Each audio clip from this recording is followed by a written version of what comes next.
أهلا بيكم من تاني. أنا مستر يوسف من مبادرة طوارئ، وده الفيديو التاني لينا على القناة. لو أنت طالب في ثانوي أو داخل تمريض ومش عارف هتقابل إيه في الفيديو ده معمول عليك.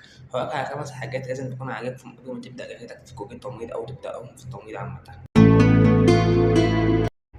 كتير بيفكر إن التمريض يعني شغل إبر تغير جرح وبس، لأ خالص. التمريض فيه تخصصات كتير: طوارئ، عناية مركزة، أطفال، نساء، نفسي، عمليات وغيره. يعني المجال أوسع بكتير من اللي الناس فاكرين. هتدرس مواد زي التشريح، علم الأدوية، الباطنة والجراحة والنفس.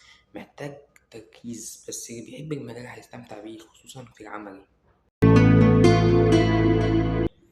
طبعا العملي هو اللي بيصنع الفرق. تقدر تحفظ كتاب كامل، لكن لو معرفتش تقيس ضغط صح أو تسحب عينة مظبوطة يبقى ملوش لازمة. التدريب هو مفتاح النجاح.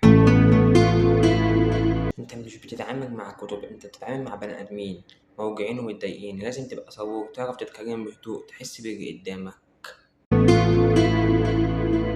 لو طورت من نفسك وأخدت كورسات واشتغلت على لغتك هتلاقي فرص جوا مصر وبره كمان. التمريض مجال مفتوح بس عاوز مجتهدين. دي كانت أول 5 حاجات لازم تبقى عارفهم قبل ما تدخل كلية التمريض أو تدخل مجال التمريض. لو استفدت متنساش تعمل لايك واشتراك وسايبك في التعليقات سؤال: إيه أكتر حاجة شجعتك تدخل التمريض؟ هستنى رأيكم وأشوفكم في الفيديو الجاي إن شاء الله.